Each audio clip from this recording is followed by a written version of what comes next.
Hey Gary, I thought I'd do a quick reaction video. I know I'm kind of breaking the chain here, getting impatient waiting for you to post a video, so I thought I would do one because I wanted to talk about the shit that is all that is anybody is talking about right now. Again, in my car on my quasi lunch right now from work. I have to go back up in a couple of minutes actually, so I was just stalling for as much time out of an office with no windows that I could possibly get. Because look, it's sunny and like 50 degrees, and this is supposed to be like winter up here, but this is warm for Green Bay, really. Um, so the election happened, and I've spent a lot of time this past week. I didn't stay up the whole night on Tuesday. I went to bed at like 11:30. It was pretty clear what was going to happen from there on out at that point. So I didn't stay up until like the 3 a.m. when things really became official. Um, and Yeah, like I said before, I'm in Wisconsin. I'm in a swing state, so I wanted I wanted Trump to lose. Like I said, I supported Bernie in the primary, but I voted for Clinton in the general because I didn't want to, I guess, take the risk, or I wanted Trump to lose. Whatever I said last time, I wanted him to lose as badly as possible, so nobody would think this was a good idea ever again. And that didn't go my way, obviously. I've spent the past week trying to figure out exactly what happened before I try to like feel too much and I guess respond with emotion, because I think it's best to actually understand what happened before you go to that place. That's always kind of been my method of dealing with stuff, is to try and understand first.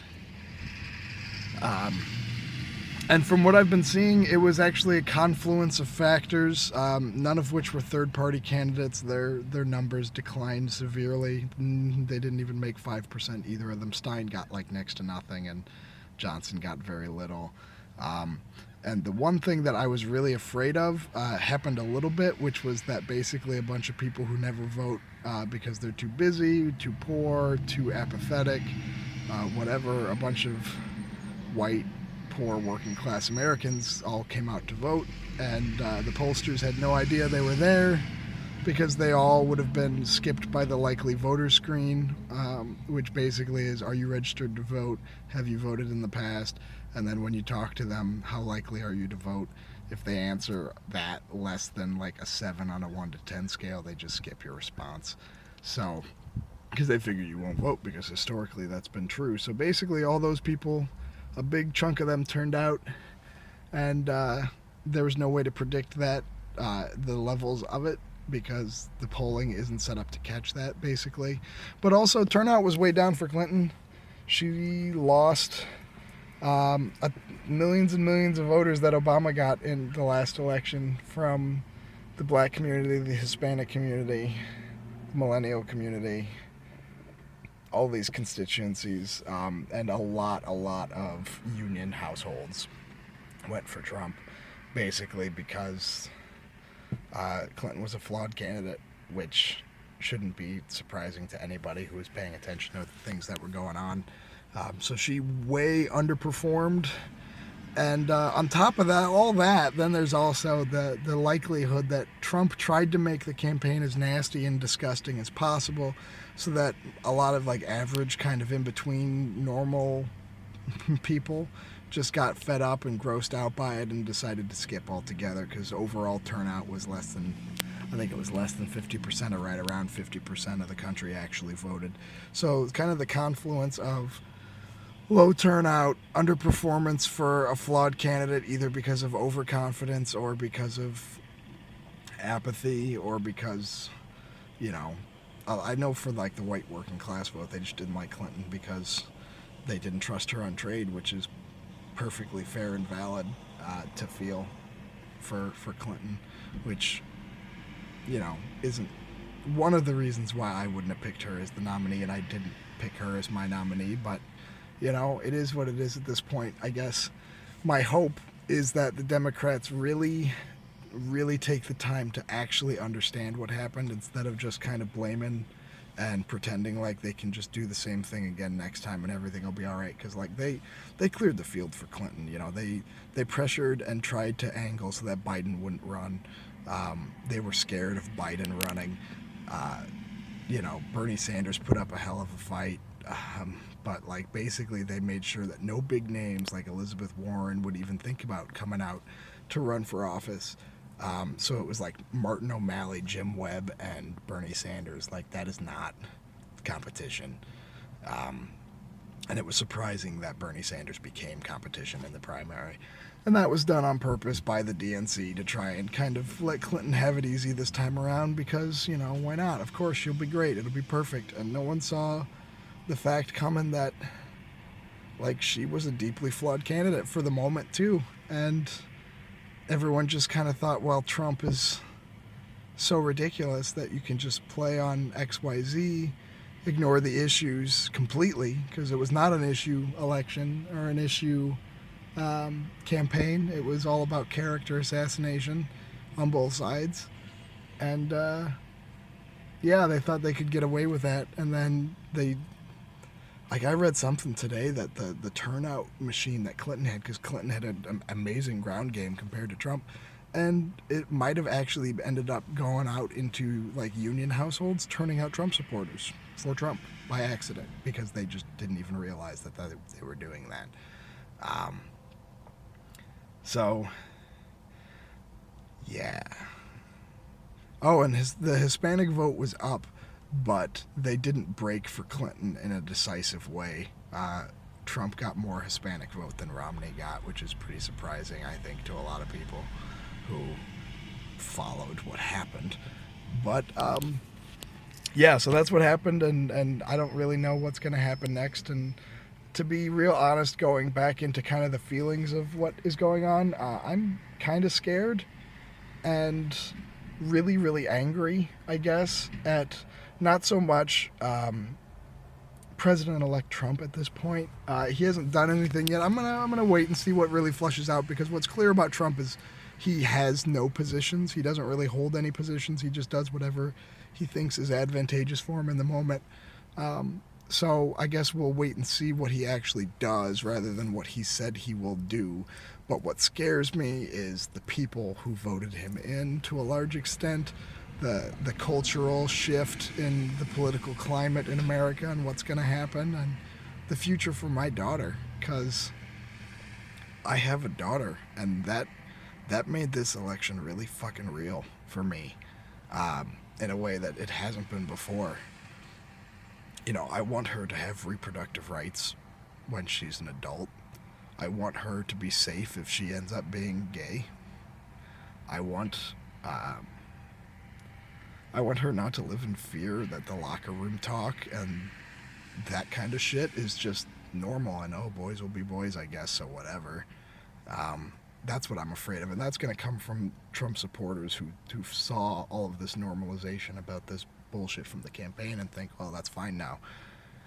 You know, there's already been a lot of stuff online, like there's people protesting and doing stupid shit in the streets that's not helpful, protesting Trump, but there's already been people, you know, painting swastikas on things and KKK marches in North Carolina, and people ripping hijabs off of women in public just to yell at them and tell them to get out of the country. And it's gonna get bad, a lot worse before it gets better. And I guess I feel shitty because I can't even really imagine what it would be like to be a visual minority. I mean, I'm kind of like weird because I'm a Buddhist, and no one can see that though because I'm white, so it would be easy for me to blend in. And you know, I can't imagine right now what a kid whose parents are illegal but he's a citizen think about what's coming next, you know. Mob justice, mob rule, you know, who knows, because like it's just, there's so much uncertainty right now in what things are gonna go on. So yeah, I'm afraid for the future of this country.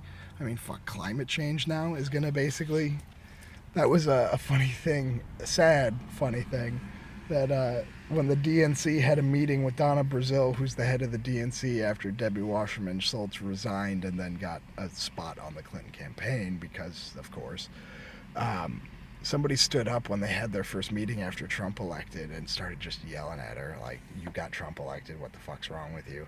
And supposedly when they told him to sit down and shut up while they were having this meeting, he said, you're all going to die from old age and I'm going to die from climate change, motherfuckers, and it's all your fault.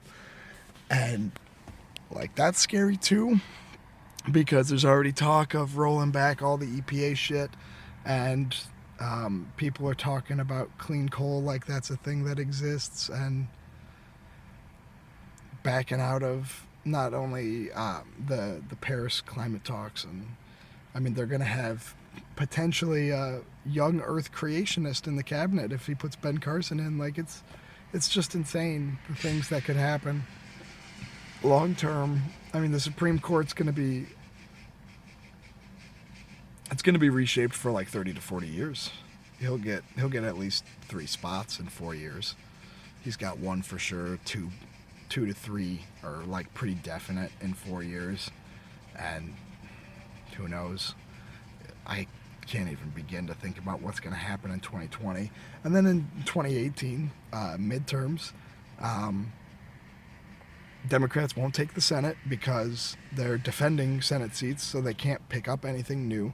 They won't take the House because of the gerrymandering that went through in 2010 when Democrats sat out the midterm and the Republicans took over all the state houses and redrew all the lines of Congress, so that even when the popular vote favors Democrats in the House seats, they still don't have a majority. And I mean, shit, Clinton won the majority of votes now, so it's just a big mess. It's scary because, like, all the people who say government doesn't work or it's broken or it can't fix things, like, they're right now.